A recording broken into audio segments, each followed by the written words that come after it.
What I'm about to share with you are 4 disturbing Christmas encounters that happened to real people. These aren't your typical holiday horror stories. These are accounts of terror that unfolded during what should have been the most wonderful time of the year. Before we begin, I want to warn you that these stories contain graphic descriptions of violence, stalking, and home invasions. If you're sensitive to that content, you might want to click away now. For everyone else, make sure your doors are locked. Maybe keep some lights on, and let's dive into these Christmas nightmares that will stay with you long after the holidays are over. Our first story comes from a woman named Jessica, who was working as an overnight nurse at a hospital in rural Oregon during Christmas of 2020. Jessica was 31 years old, single, and had volunteered to work the Christmas Eve overnight shift so that her co-workers with families could be home with their kids. It was a noble gesture, one she'd done for the past 3 years. The hospital was small, only about 60 beds, and on Christmas Eve night, it was especially quiet. Most elective procedures had been postponed, and the emergency room was unusually calm.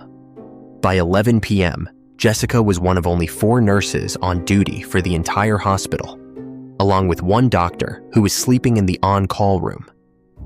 Jessica was assigned to the 3rd floor, which housed the medical surgical unit. That night, she only had 3 patients, all of whom were sleeping soundly. The floor was eerily quiet. The fluorescent lights hummed softly overhead, and Jessica could hear her own footsteps echoing down the empty hallways as she made her rounds. Around midnight, she was sitting at the nurse's station, updating patient charts on the computer, when she heard the elevator ding at the end of the hall. She looked up, expecting to see maybe a family member visiting a patient, or perhaps a doctor making rounds. But when the elevator doors opened, nobody stepped out. Jessica stared down the hallway at the empty elevator, its doors slowly closing again. She felt a small chill but shook it off. Old elevators sometimes malfunctioned. About 20 minutes later, she heard the elevator ding again. This time, when she looked up, she saw a man stepping out. He was tall, probably 6'3" or so, wearing jeans and a dark hoodie. His hood was up, covering most of his face. Jessica immediately stood up from her chair. Visitors weren't supposed to be on the floor this late, and this man definitely didn't look like he belonged in a hospital. She called out to him, asking if she could help him find something. The man stopped walking and turned to look at her. Even from 40 feet away, Jessica could see that something was wrong with his eyes. They were wide, unblinking, and he had this strange smile on his face that didn't reach those eyes. He didn't answer her question. He just stood there, staring at her, smiling. Jessica felt her heart rate spike. She asked again, more firmly this time, what he was doing on this floor and who he was visiting. The man still didn't respond. He just started walking toward her, slowly, deliberately, maintaining that unsettling smile. Jessica's training kicked in. She picked up the phone at the nurse's station and paged security, giving her location and stating she needed immediate assistance. As she did this, the man stopped walking. He was now about 20 feet away from her, close enough that Jessica could see his features more clearly. His face was pale, almost gray, and he had dark circles under his eyes. He looked like he hadn't slept in days. After Jessica hung up the phone, the man spoke for the first time. His voice was rough, almost a whisper. He said, "I've been watching you all night. You're so dedicated, so caring. I wanted to meet you." Jessica felt her blood run cold. How long had this man been in the hospital? How had he been watching her? She told him firmly that he needed to leave immediately, that security was on the way. The man's smile faded. He said, "I just wanted to give you a Christmas present. I came all this way." Then he reached into his hoodie pocket. Jessica's mind raced through every possible scenario. Was he pulling out a weapon? A knife? A gun? She took several steps backward, putting the nurse's station desk between her and this man. But what he pulled out was worse in its own way. It was a Polaroid photograph. He held it up so Jessica could see it. The photo showed Jessica sitting at the nurse's station, the exact station where she was standing right now, from earlier that night. Someone had taken this photo from somewhere on the floor, from a vantage point where they could see her clearly. This man had been on this floor, hiding somewhere, watching her and photographing her. Jessica's hands were shaking as she reached for the phone again. But before she could dial, she heard the stairwell door burst open. 2 security guards came running onto the floor. The moment the man heard them, his demeanor changed completely. The smile vanished. His face contorted into something angry, something dangerous. He dropped the photograph and ran, not toward the elevator, but toward the opposite end of the hallway where there was another stairwell. The security guards chased after him, one of them yelling into his radio for backup. Jessica stood frozen at the nurse's station, staring at the Polaroid photograph on the floor. Her legs felt weak, and she had to sit down. Within minutes, more security personnel flooded the floor, along with the hospital administrator who had been called at home, and 2 police officers. Jessica gave her statement, describing everything that had happened. The security guards reported that they had chased the man down 3 flights of stairs and out a side exit, but he had disappeared into the dark parking lot before they could catch him. The police reviewed security camera footage, and what they found was absolutely chilling. The man had entered the hospital through the emergency room entrance at around 8 p.m., 4 hours before Jessica first saw him. He had walked calmly through the ER waiting room, past the check-in desk where staff was busy with patients, and had taken the elevator up to the 3rd floor. For the next 4 hours, he had been hiding in an empty patient room at the far end of the hall, a room that was closed for maintenance. He would periodically peek out the door to watch Jessica at the nurse's station. At one point, he had crept down the hallway while Jessica was in a patient's room, gotten close enough to take that Polaroid, and then retreated back to his hiding spot. The police took the Polaroid as evidence and dusted the empty room for fingerprints. They found several clear prints and were able to match them to a man named Colin Dreyfus, who had a criminal record in 3 different states, including stalking, breaking and entering, and assault. Colin had been released from prison in Nevada just 2 months earlier. Police issued a warrant for his arrest and launched a manhunt. In the meantime, Jessica was offered the rest of the week off and trauma counseling. She took both. She couldn't shake the feeling of being watched, of knowing that man had been on her floor for 4 hours, hiding, observing, planning God knows what. She kept thinking about what would have happened if security hadn't responded so quickly. What had Colin been planning to do? The Christmas present comment suggested he had intended to give her something, but his reaction when security arrived suggested his intentions were violent. 3 days later, on December 27th, police found Colin. He had broken into a house about 15 miles from the hospital, a house belonging to an elderly couple who were away visiting family for the holidays. Colin had been living in their house, eating their food, sleeping in their bed. When police searched the house, they found a backpack belonging to Colin. Inside were more Polaroid photographs, dozens of them, all of different women.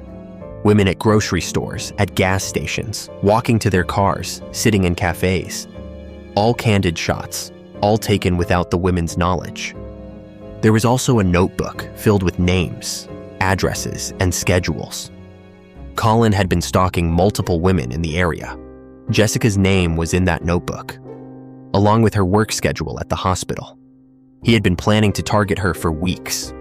Colin was arrested and charged with stalking, trespassing, criminal threatening, and burglary for the house he'd broken into. During his interrogation, he confessed to following Jessica from the hospital to her apartment on 2 separate occasions before Christmas Eve. He had been learning her routine, figuring out when she'd be most vulnerable. He chose Christmas Eve because he knew the hospital would be understaffed and quiet. His plan, according to his confession, was to wait until Jessica was alone on the floor, incapacitate her, and take her somewhere. He wouldn't elaborate on where or what he planned to do after that. But given his history and the evidence found in his backpack, detectives believed his intentions were to kidnap and likely kill her. Colin pleaded guilty to avoid trial and was sentenced to 25 years in prison. Jessica quit her job at that hospital a month later. She moved to a different state and no longer works overnight shifts. She says she can't walk down empty hallways anymore without feeling like someone is watching her from the shadows. That Christmas Eve destroyed her sense of safety and her love for her profession. She's in therapy and doing better, but the trauma of that night will stay with her forever. Now, before we move to the next story, if you're finding these accounts gripping and you want more real-life horror content, do me a huge favor and mash that like button and subscribe to the channel. It helps more than you know. Also, drop a comment and tell me about any creepy encounters you've had. I read every single one. All right, let's get into our second story. And trust me, this one is going to mess with you. This next story takes place in Boston, Massachusetts, during Christmas of 2018. A man named Robert, who was 45 at the time, was living alone in a brownstone apartment in a historic neighborhood. Robert was recently divorced. His ex-wife had moved to California with their 2 teenage kids, and this was his first Christmas completely alone in over 20 years. He was struggling with the loneliness and depression that came with his new reality. His apartment was on the ground floor of a 3-story building with large bay windows that faced the street. Robert liked those windows because they let in a lot of natural light, and he could watch the neighborhood activity from his living room. Despite his melancholy, Robert tried to embrace the holiday spirit. He put up a small Christmas tree, hung some lights, played Christmas music. He was trying to make the best of a difficult situation. On the evening of December 20th, a Friday, Robert was sitting in his living room watching a movie when his doorbell rang. It was around 8 p.m. Robert got up and went to the door, looking through the peephole. Standing on his stoop was a woman, maybe mid-30s, wearing a long coat and a knit hat. She was holding what looked like a basket of some kind. Robert opened the door, leaving the chain lock engaged, and asked if he could help her. The woman smiled warmly and said she was going around the neighborhood delivering Christmas cookies to people who lived alone. She said she was part of a local church group that did this every year to spread holiday cheer. Robert was touched by this gesture. He thanked her and asked her to wait a moment while he took the chain off. He opened the door fully, and the woman handed him a basket covered with a red cloth. She wished him a Merry Christmas and walked away before Robert could even ask her name or which church she represented. Robert brought the basket inside and set it on his kitchen counter. Under the red cloth were homemade cookies, chocolate chip and oatmeal raisin, arranged nicely on a paper plate with plastic wrap. There was a small card that said, "Merry Christmas from your neighbors. You are loved." Robert felt a warmth in his chest reading that. It was exactly what he needed to hear. He tried one of the cookies, and it was delicious. He had 3 more while watching the rest of his movie. Around 10 p.m., Robert started feeling strange. He was dizzy, disoriented, and extremely tired. He figured maybe he was just exhausted from a long week at work. He decided to go to bed early. He brushed his teeth, changed into pajamas, and got into bed. He fell asleep almost immediately, which was unusual for him as he typically suffered from insomnia. Robert woke up in complete darkness, his head pounding, his mouth dry. He reached for his phone on the nightstand to check the time, but his arm felt heavy and clumsy.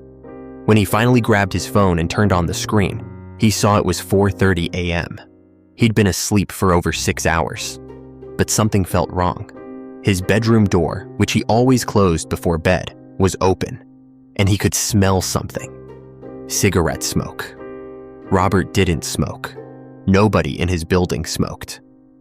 He sat up in bed, his heart starting to race despite the grogginess still clouding his mind. He called out, asking if anyone was there. No response. He got out of bed, turned on his bedroom light, and walked into the hallway. He turned on that light too, Everything looked normal. He checked his living room. The TV was off. The Christmas tree lights were off. Everything seemed undisturbed. He checked his bathroom and kitchen. Nothing seemed out of place. But then Robert noticed something that made his stomach drop. His front door was unlocked. Not just unlocked, but slightly ajar, open about an inch. Robert never left his door unlocked, let alone open. He rushed to the door and looked outside. The street was empty and dark.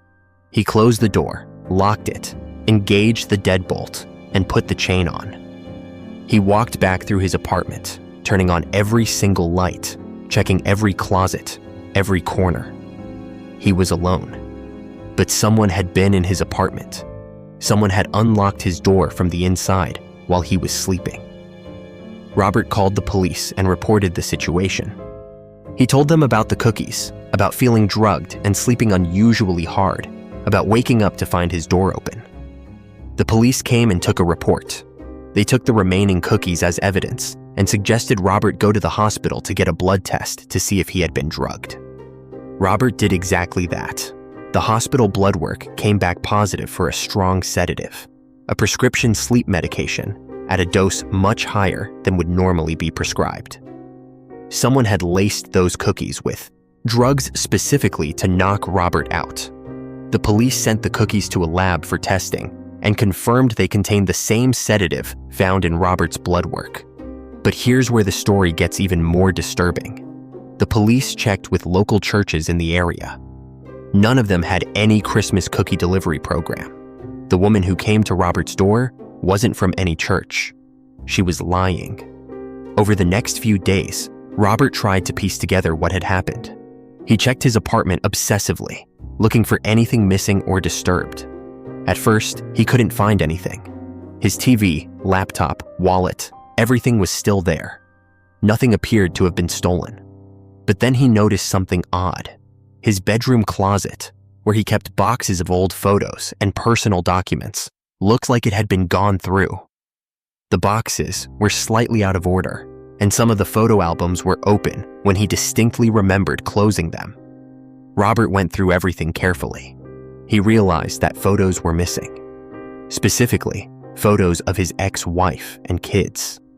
Photos from their wedding, from family vacations, from birthdays and holidays. Not all of them, but many of them. Someone had come into his apartment while he was drugged and unconscious, gone through his personal belongings, and taken family photos. But why? It made no sense. The police were equally baffled. This wasn't a typical burglary.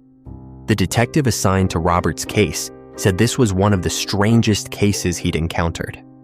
Someone went to elaborate lengths to drug Robert, break into his apartment, and steal sentimental items with no monetary value. The detective theorized it might be someone Robert knew, someone who had a personal grudge or obsession. They asked Robert about his ex-wife, about enemies, about anyone who might want to hurt or unsettle him. Robert couldn't think of anyone. His divorce had been amicable. He got along with his coworkers. He had no known conflicts with neighbors. Then, on Christmas Day, Robert got a package delivered to his apartment.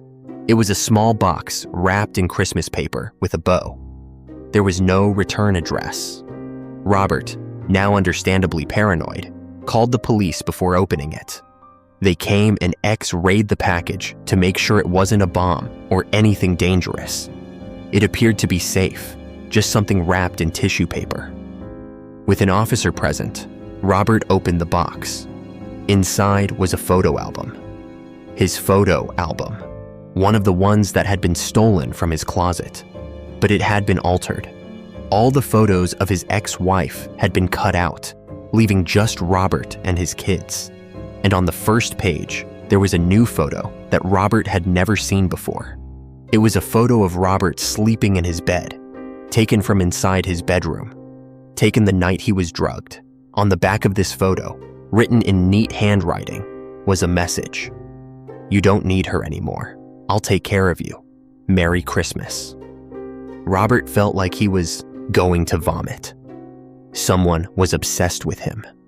Someone had drugged him, broken into his home while he was unconscious, photographed him sleeping, and stolen photos of his family. This was beyond creepy. This was psychotic. The police took the package and photo album as evidence and increased patrols around Robert's building.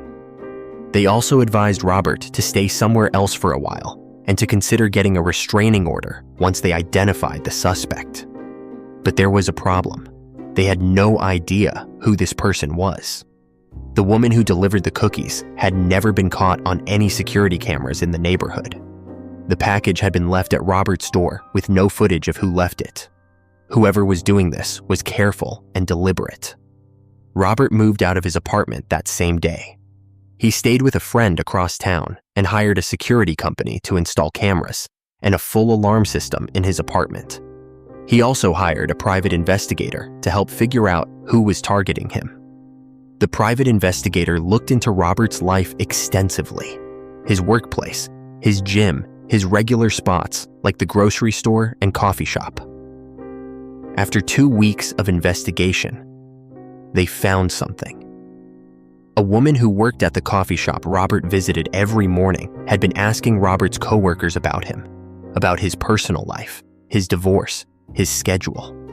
When confronted by the investigator, the woman initially denied everything, but eventually admitted she had developed feelings for Robert.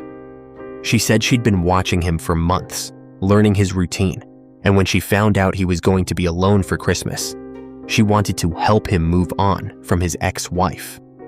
She admitted to baking the drugged cookies and going to his apartment. She said she only meant to look around, to learn more about him, and that she took the photos because his ex-wife didn't deserve to be in them anymore. She insisted she never meant to hurt Robert. She just wanted to be close to him. Her name was Amanda Pierce, 36 years old, no prior criminal record, but clearly suffering from some form of delusional disorder. She was arrested and charged with breaking and entering, drugging, stalking, and several other offenses. She pleaded not guilty by reason of insanity. Psychiatric evaluation revealed she had severe, untreated mental illness, including obsessive love disorder and detachment from reality. She genuinely believed Robert belonged with her and that she was helping him by removing his ex-wife from his memories. She was ultimately found not criminally responsible due to mental disease and was committed to a psychiatric facility for long-term treatment. Robert testified at her hearing and saw her for the first time since that night.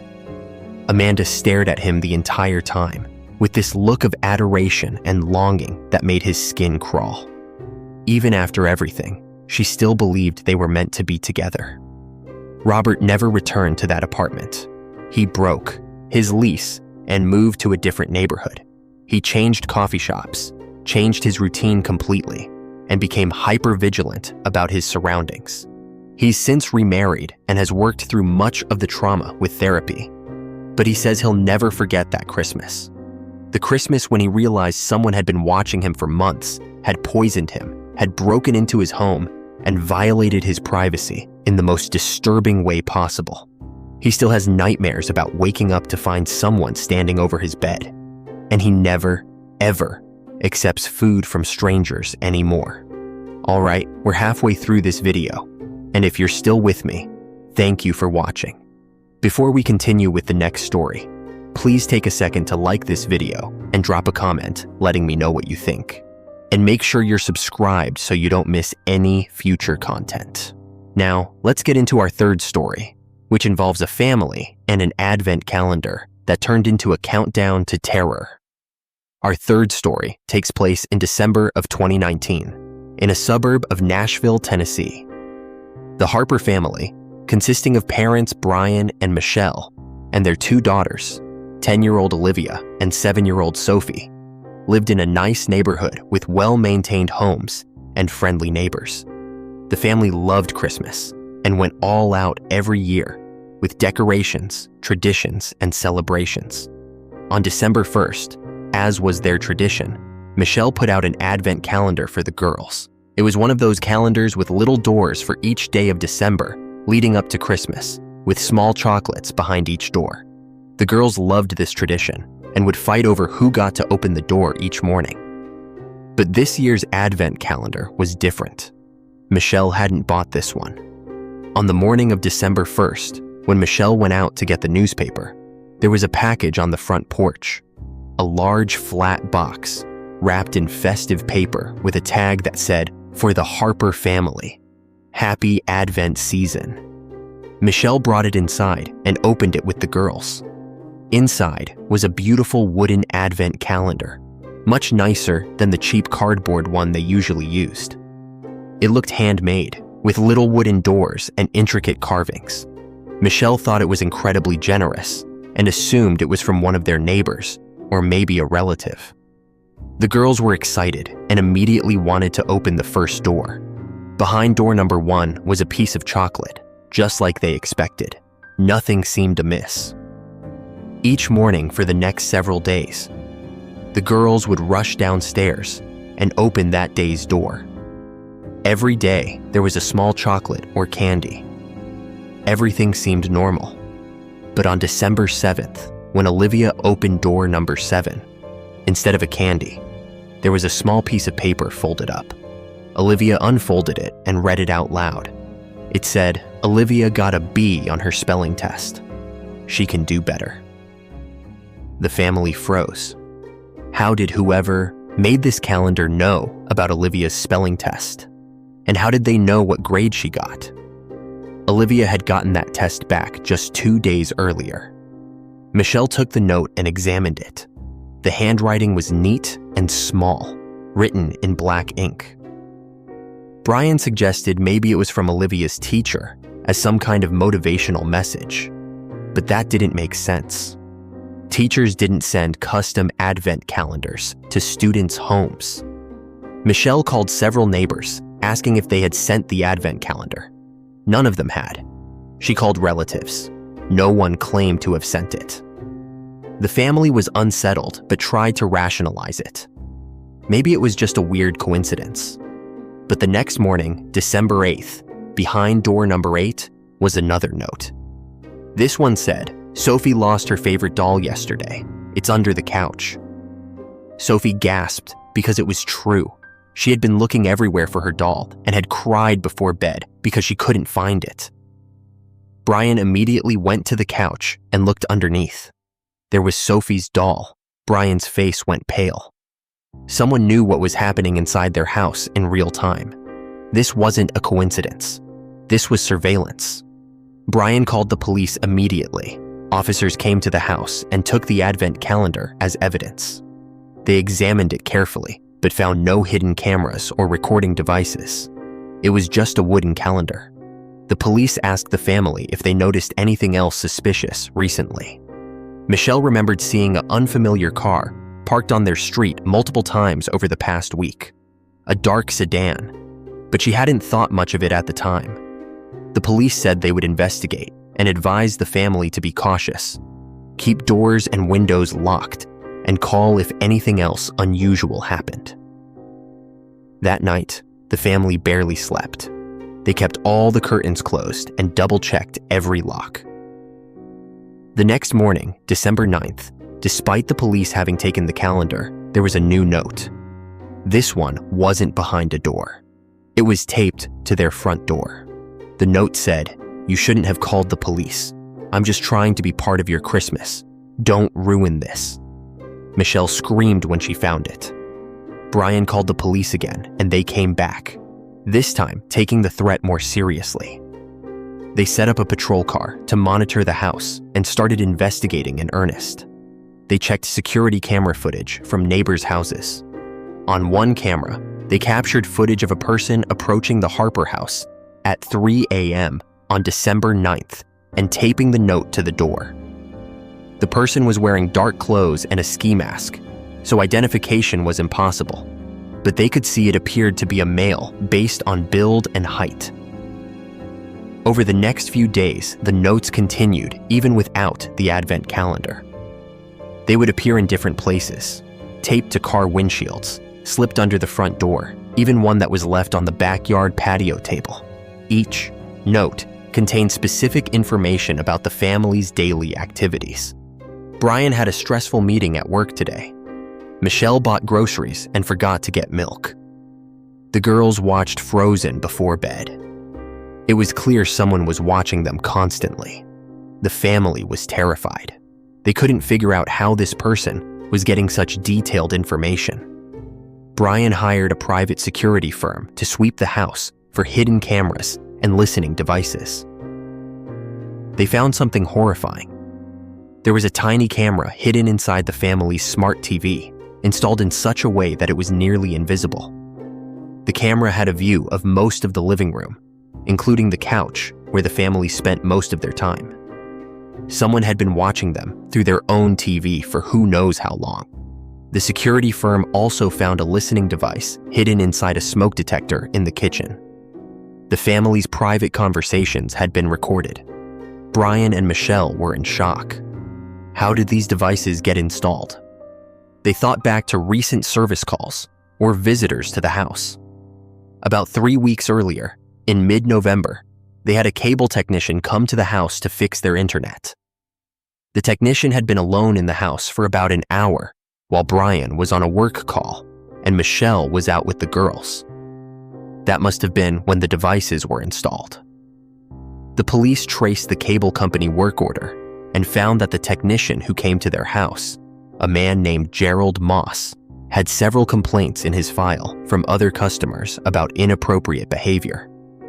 When police went to question Gerald at his home, they found a room set up with multiple monitors showing live feeds from several different houses.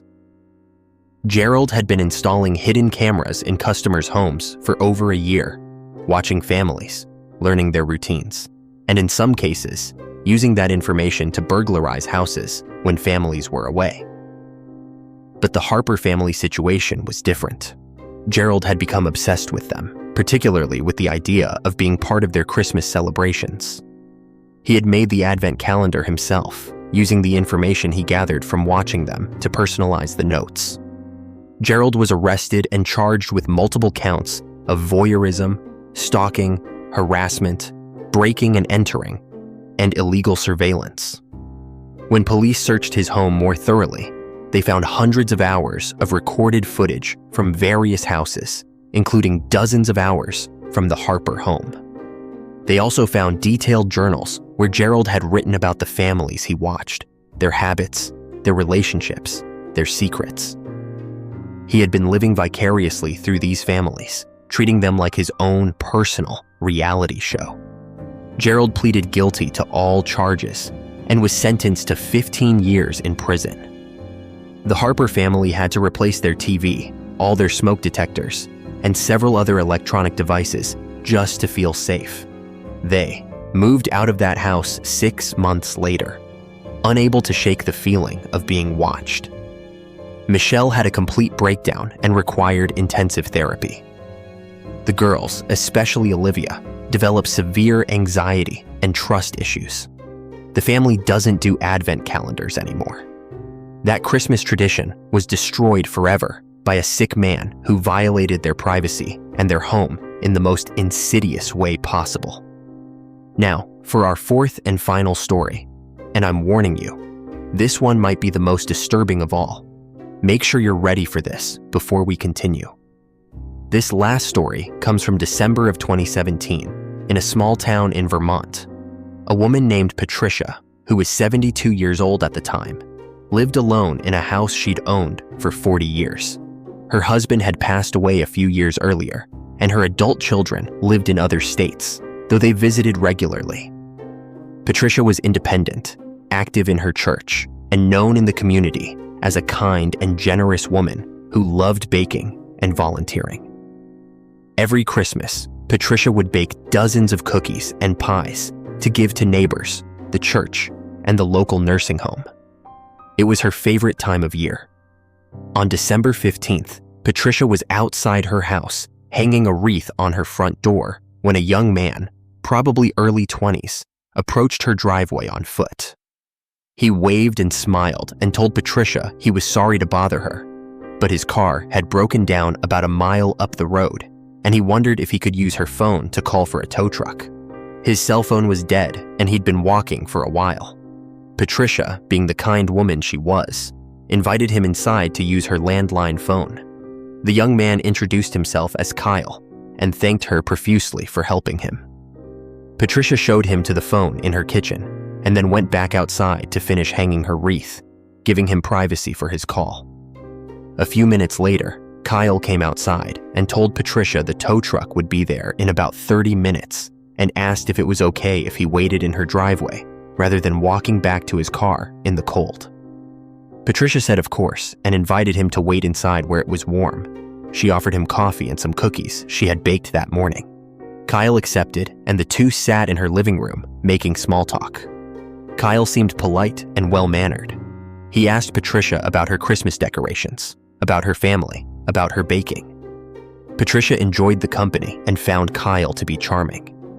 When the tow truck finally arrived, Kyle thanked Patricia again, shook her hand, and left. Patricia thought nothing more of it, just happy she could help someone in need during the holidays. But 2 days later, on December 17th, Patricia's daughter called for their regular weekly check-in. During the conversation, Patricia mentioned the young man who had needed help, and her daughter immediately became concerned.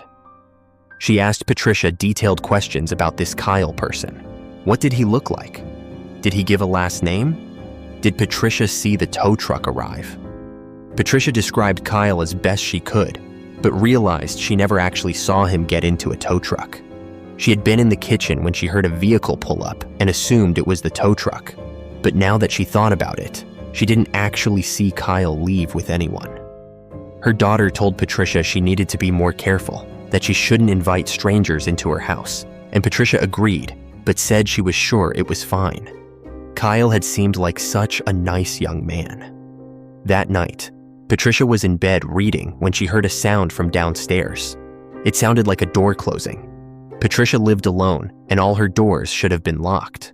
She got out of bed, put on her robe, and carefully walked to the top of the stairs. She called out asking if anyone was there. No response. She slowly walked downstairs, turning on lights as she went. She checked the front door, locked. She checked the back door, also locked. She checked the basement door, locked. Everything was secure. She convinced herself she must have imagined the sound, or maybe it was just the house settling. Old houses make noise. She went back upstairs to bed, but had trouble falling asleep. She kept feeling like something was off. The next morning, December 18th, Patricia went down to her basement to get some Christmas decorations from storage. As she was going through boxes, she noticed something strange. There was a sleeping bag rolled up in the corner behind the furnace. Patricia didn't own a sleeping bag. Her grandchildren had sleeping bags, but they weren't visiting until Christmas. This sleeping bag wasn't here yesterday. She was sure of it. Next to the sleeping bag was a backpack. Patricia's hands were shaking as she unzipped the backpack. Inside were clothes, snacks, a flashlight, and a wallet. She opened the wallet and found an ID. The ID belonged to Kyle Morrison, the young man who had used her phone 3 days earlier. Patricia dropped the wallet and ran upstairs. She called 911 immediately and told them someone had been living in her basement. Police arrived within 10 minutes and searched the entire house. They found that a basement window had been pried open from the outside. The window was small and hidden behind bushes, not easily visible. Kyle had broken in through this window, likely the same night he used her phone, and had been living in her basement for the past 3 days. The sleeping bag was positioned in a spot where he could see up the basement stairs to the main floor. He had been watching Patricia through the gap under the door and likely coming upstairs when she was asleep or out of the house. Police searched the backpack more thoroughly and found disturbing items. There was a knife, duct tape, rope, and a bottle of chloroform. These were not the items of someone just looking for a place to crash. These were tools for abduction or worse. There was also a notebook with pages of writing about Patricia. Descriptions of her routine, what time she woke up, when she went to bed, when she left the house for church or errands. Kyle had been planning something, and given the items in his possession, Police believed he was planning to kidnap or harm Patricia. An APB was put out for Kyle Morrison. His ID showed an address in Massachusetts. Police there were notified and went to the address, but Kyle's roommates said he had left weeks ago, saying he was going to Vermont to take care of something. Police issued a warrant for Kyle's arrest on charges of breaking and entering, stalking, and possession of burglary tools. They also suspected him of planning to commit kidnapping or assault. Patricia was terrified. She refused to stay in her house alone. Her daughter drove up from Connecticut that same day and stayed with her. They had new locks installed on all doors and windows. Police stationed a car outside Patricia's house for several nights, but Kyle didn't return. It seemed he had abandoned his plan once Patricia discovered his hideout. A week later, on Christmas Eve, police got a call from a gas station about 50 miles away. Kyle had tried to use a stolen credit card, and the attendant became suspicious and called police. Kyle was arrested without incident. During interrogation, he confessed to everything. He said he had seen Patricia around town, had become fixated on her because she reminded him of his grandmother, who had recently died. He said he initially just wanted to be close to her, to watch her and pretend she was his grandmother. But then he said he started having other thoughts that he wouldn't elaborate on. The items in his backpack suggested those thoughts were violent. Kyle was charged with multiple felonies and underwent psychiatric evaluation. He was found competent to stand trial and ultimately pleaded guilty. He was sentenced to 20 years in prison. Patricia never felt safe in her house again. She moved to Connecticut to live with her daughter 2 months after the incident. She sold her house of 40 years and left Vermont. The trauma of knowing a stranger had been living in her basement, watching her, planning to do who knows what, was too much. Patricia passed away in 2020 from natural causes, but her family says that last Christmas in 2017 broke something in her. She was never quite the same. The kindness and trust that had defined her for 7 decades was shattered by one sick individual who took advantage of her generosity. Her daughter still feels guilty for not being more protective, for not insisting Patricia be more cautious. But how could anyone have predicted something so twisted? These 4 stories represent different types of Christmas horror. Jessica's story shows the danger healthcare workers face, especially during understaffed holiday shifts. Robert's story demonstrates how predators can hide behind gestures of kindness to gain access to victims. The Harper family's nightmare reveals how technology can be weaponized to invade our most private spaces. And Patricia's tragedy illustrates the heartbreaking reality that kindness and trust can be exploited by those with evil intentions. But I have one more story to share with you before we end this video. This 5th story is perhaps the most complex and disturbing of them all, and it happened just last year in 2023. This final account comes from a small college town in New Hampshire. The story centers around a young woman named Emma, who was 24 years old, finishing her master's degree in education at a local university. Emma lived off campus in a small apartment complex popular with graduate students. The complex was older but well-maintained, with about 30 units spread across 3 buildings. Emma's apartment was a 1-bedroom on the 2nd floor, and she loved it despite its modest size. She had decorated it for Christmas with a small tree by the window, string lights, and all her favorite holiday decorations from childhood. Emma was planning to stay in town through Christmas rather than go home to her family in Ohio because she had a major thesis deadline on January 3rd and needed uninterrupted time to work. On December 10th, Emma came home from the university library around 9 p.m. As she was walking up the stairs to her apartment, she noticed her neighbor across the hall, an older man, probably in his 60s, named Mr. Callahan, was standing in his doorway watching her. Mr. Callahan had lived in the complex for years, according to the landlord. He was retired, kept to himself mostly. and Emma had only exchanged brief pleasantries with him a few times since moving in 6 months earlier. Emma smiled and said hello as she unlocked her door. Mr. Callahan nodded but didn't say anything back, just kept staring at her with an expression Emma couldn't quite read. It made her uncomfortable, but she brushed it off and went inside, locking her door behind her. Over the next few days, Emma noticed Mr. Callahan watching her more frequently. Every time she left her apartment or came home, he would be there, either standing in his doorway or sitting on a chair in the hallway. He never said anything, just watched. Emma mentioned it to her roommate from undergrad, who joked that maybe Mr. Callahan had a crush on her. Emma laughed it off, but felt increasingly uneasy. On December 15th, Emma was working on her thesis late at night, around 2 a.m., when she heard a sound that made her blood run cold. Someone was trying her door handle, slowly turning it back and forth. Emma froze at her desk, her heart pounding. She crept to the door and looked through the peephole. Mr. Callahan was standing right outside her door, his face inches from the peephole, trying her lock. Emma gasped and stepped back, and she must have made noise because Mr. Callahan suddenly stopped and walked away. She could hear his footsteps and then the sound of his door closing across the hall. Emma didn't sleep that night. She pushed her desk chair under her door handle as an extra barrier and sat on her couch with a kitchen knife and her phone, watching the door until sunrise. In the morning, she went straight to the landlord's office and reported what happened. The landlord was sympathetic, but said without proof, there wasn't much he could do except talk to Mr. Callahan. Emma insisted he do something, so the landlord agreed to speak with Mr. Callahan that day. Later that afternoon, the landlord called Emma and told her he had talked to Mr. Callahan, who denied everything. He claimed he hadn't been near Emma's door and suggested maybe she had been dreaming or had too much stress from school.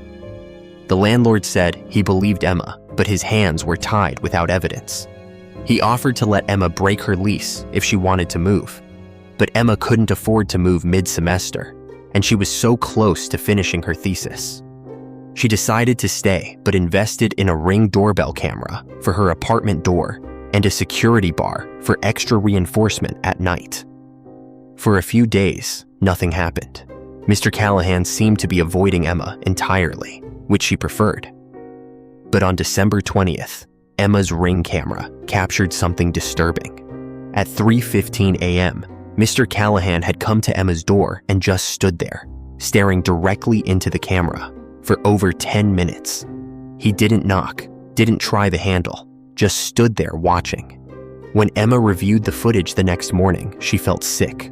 His expression in the video was blank, emotionless, but his eyes looked wrong somehow. Empty. Emma downloaded the footage and went to the police station to file a report. The officer who took her statement said this constituted harassment and they would go talk to Mr. Callahan. That afternoon, 2 police officers went to Mr. Callahan's apartment. They knocked on his door multiple times, but got no answer. They contacted the landlord, who used his master key to enter the apartment for a wellness check.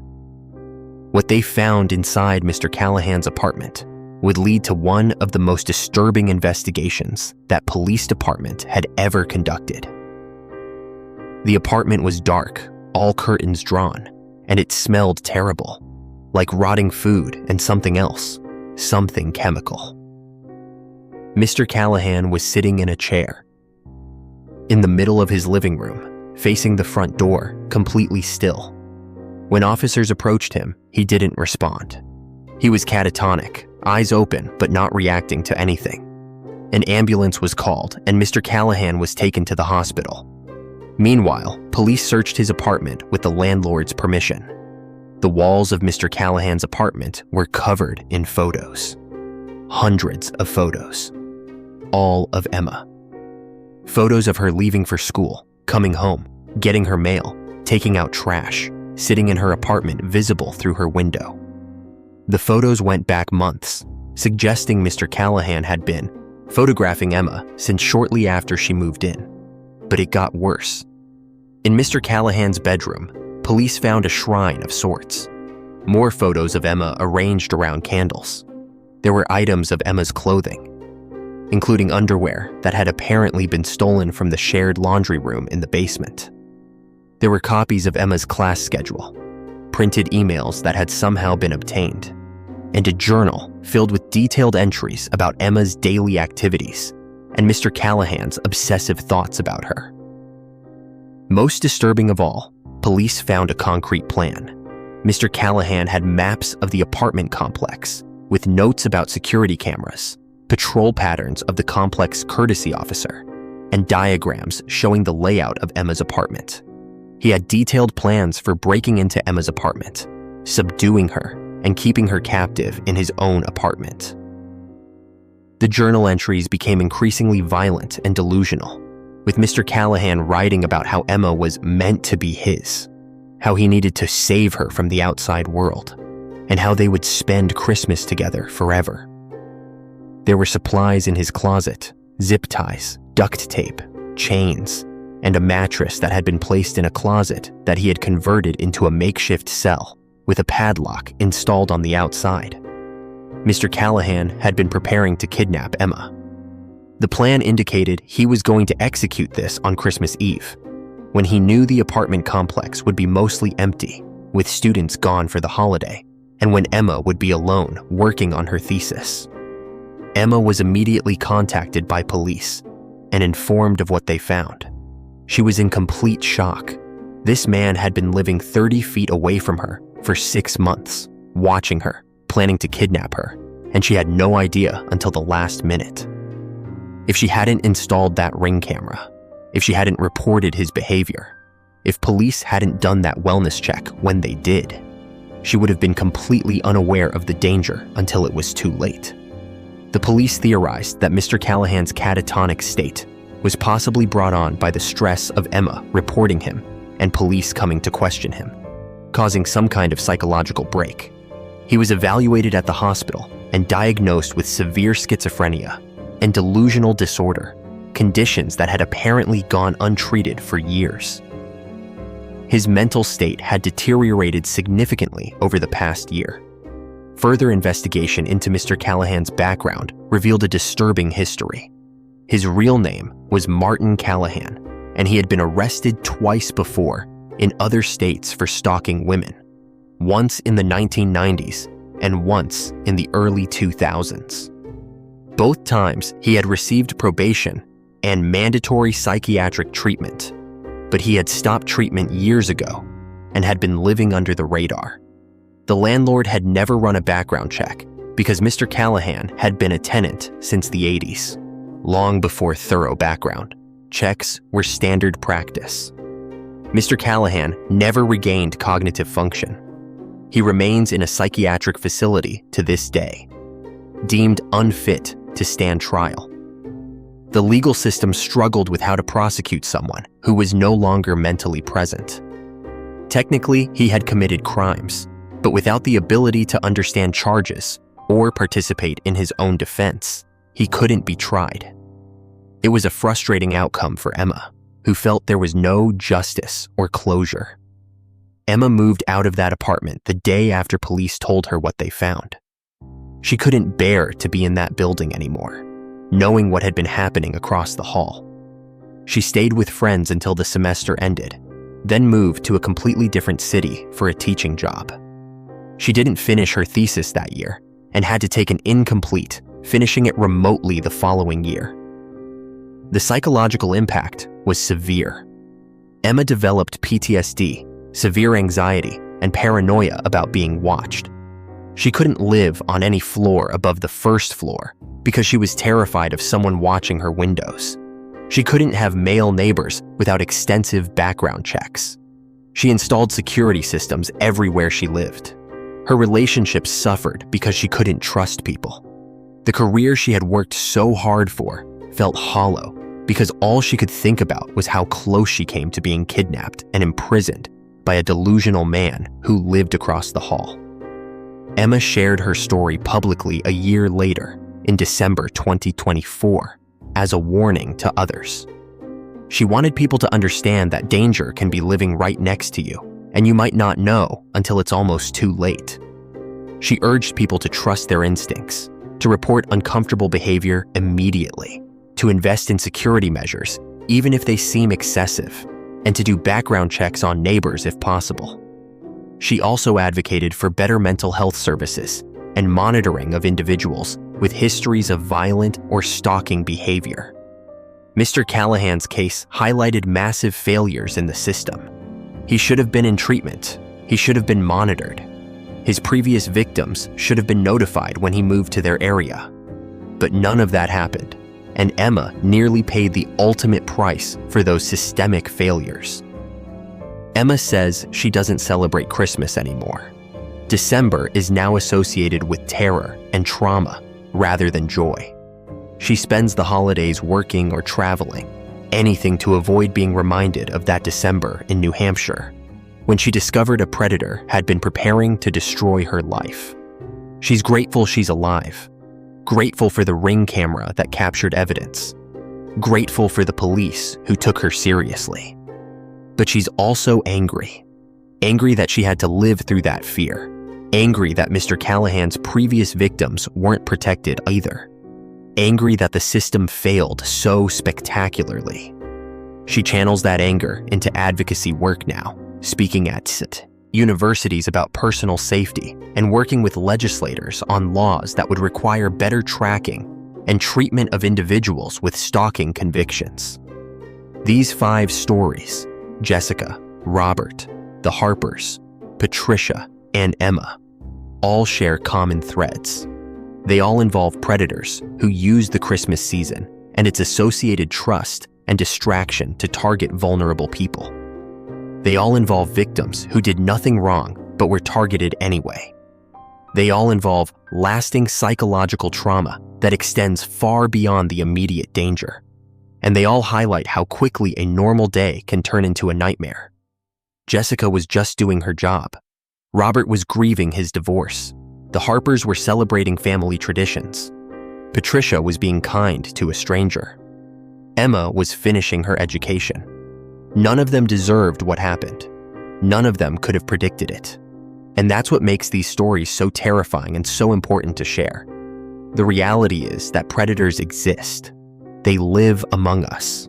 They can be coworkers, neighbors, service workers, people who seem perfectly normal on the surface. Many of them specifically target the holidays because they know people are distracted, routines are disrupted, and opportunities present themselves. We want to believe that Christmas is safe, that the holiday spirit protects us, but it doesn't. If anything, the holidays make us more vulnerable because we're focused on joy and giving and celebration rather than threat assessment and personal security.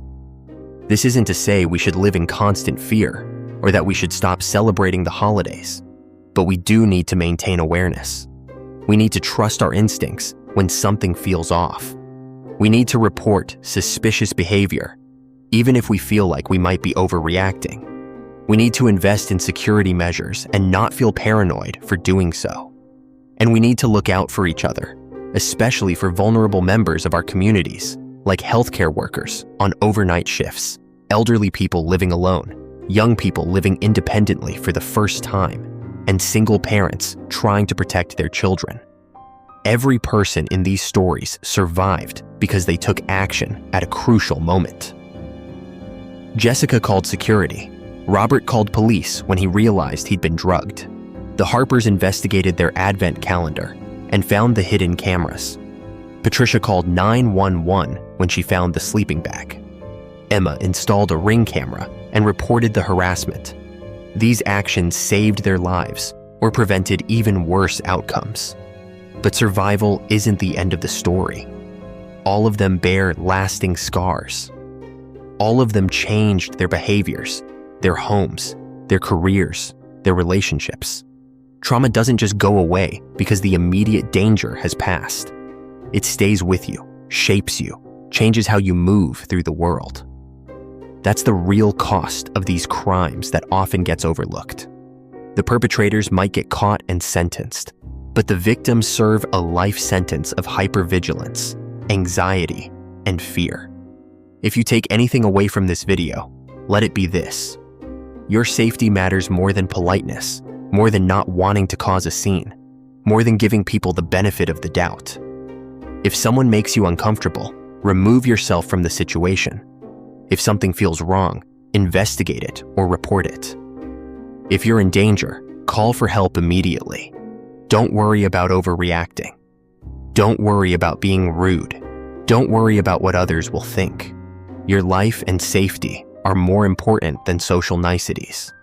And if you know someone who's been through something like these stories, believe them, support them, help them get the resources they need to heal. Trauma is real and it's valid, and victims deserve compassion and assistance as they navigate recovery. Thank you for watching this incredibly long and heavy video. I know it's not easy content to sit through, but I believe these stories needed to be told in full detail so the severity and impact could be truly understood. If you found this valuable, please hit that like button and subscribe to the channel for more real-life, true crime content. Drop a comment and let me know your thoughts, or share any similar experiences you've had. And please stay safe out there, especially during the holidays. Lock your doors, be aware of your surroundings, trust your gut, and don't hesitate to ask for help if you need it. I'll see you in the next video.